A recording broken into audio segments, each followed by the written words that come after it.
Hi Ruth, thanks for Hi. meeting me here. What's your area of research now? So my research is looking at sustainable lifestyles and how they might evolve in the future. Specifically, I looked at how we use water and energy in our homes in Ireland. And I was working on this project, the Consensus Research Project. I believe you met Anna earlier on. And my research took a load of different people from government, public sector, designers, got loads of people together to imagine how we might use energy and how we might use water in our homes in the year 2050 in a better way, in a more efficient way. So you've looked 36 years into the future. What do you see? Well, it's important to note that we weren't just predicting the future, but we were trying to design different possibilities, so exploring new ways that we can use energy and water in our homes. And we did this with a range of people, from designers to people from policy and people working in architecture. And what we saw were different technologies and different behaviours and different types of policies that will help us live more sustainably.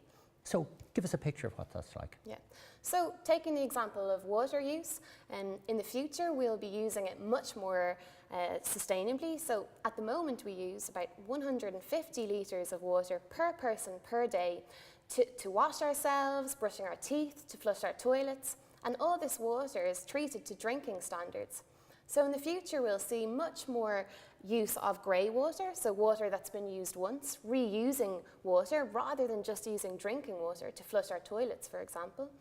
We'll be adapting our washing behaviour in a way that matches how much water there is in the environment. So for example, if it's raining a lot, we might be able to use more water to wash ourselves and to turn on our dishwashers. So when you talk about water, what do you think we can do to save water? Okay, well, if we take the example of water use, we're probably going to be reducing the amount of water we use in our homes, but that doesn't mean our quality of life will change.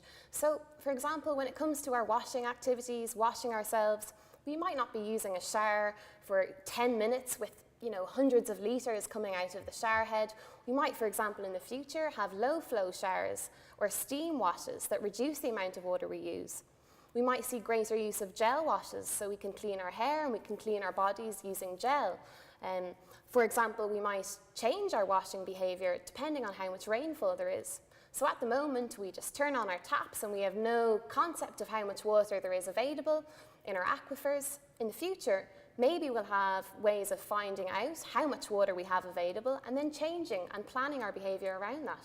Now So we've got lots of rain in Ireland, and probably with climate change we'll still get lots of rain probably here in Ireland. What do you see the pressures coming on water? Why are we so concerned with water? Yeah. Well, you're right, we do have rain, and that's a challenge that people need to sort of get their heads around. The thing is, it's very expensive to treat our water. It costs about €650 per person. It costs the government that much to supply our treated water. So it's expensive, and we've also got escalating population pressure. It's damaging to take too much water away from the natural environment, and we're going to be charged for our water use in the near future. So there's really a strong case for making small adjustments to our behaviour, combined with new technologies that can help us reduce our water use in our home and do things in more exciting and efficient ways in the future. So when it comes to energy, by the way, I mean by 2050 our dependence on fossil fuel, probably we won't have the use of fossil fuel by 2050. Where are we going to deal with all of this? Because energy is in everything, our food, without energy, we've big problems.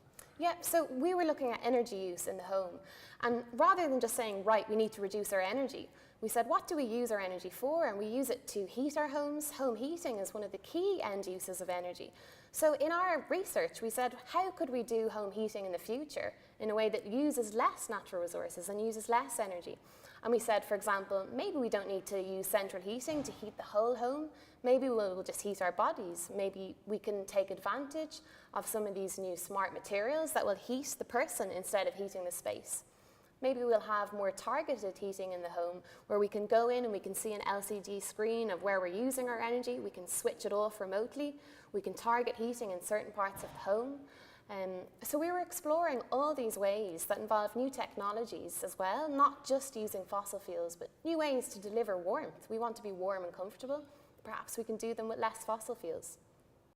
So as we move away from a very wasteful way of using energy and water to a much more responsible way, how are we as people going to actually take on that challenge? Yeah, well, it's important to note that our behaviours have changed and our lifestyles have changed throughout history and continue to be changed.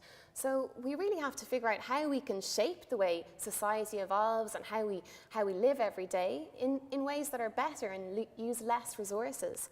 So if you take the example of washing, for example, we used far less water in the past, and perhaps we didn't wash ourselves, every day. We used to have maybe a weekly bath, whereas now we have piped water coming to our homes and we shower every day, if not more.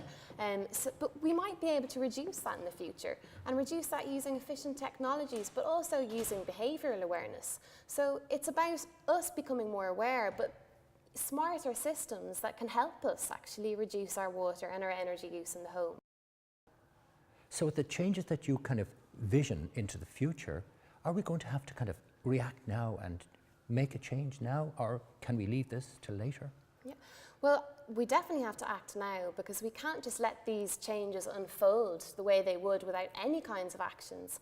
So it's about looking at the trends that we have at the moment, population trends, economic trends, and seeing what they might be like. And we can see that population is growing. More and more people want to live lifestyles that consume lots of natural resources. So we have much more demand for limited amount of resources on the planet Earth. So we need to figure out how we're going to plan for that and create a planned and smart transition to more sustainable lifestyles, rather than let things unfold as the way we're going at the moment. And if we go the business as usual route and just continue to kind of be in denial about what these issues are, what are the implications of all of this for us? Well, we're facing, within the greater Dublin area, for example, we're facing water shortages by 2015, so we're looking for another water supply. That's one example. With energy use, we really need to cut down on our emissions that come from burning fossil fuels in the home, so to avoid climate change. So we have a lot of pressures, and it's about quality of life, and we want to maintain our quality of life now and into the future. And we can't do that if we keep taking natural resources from the earth and contributing emissions to climate change. So we need to think creatively how we can actually face those challenges.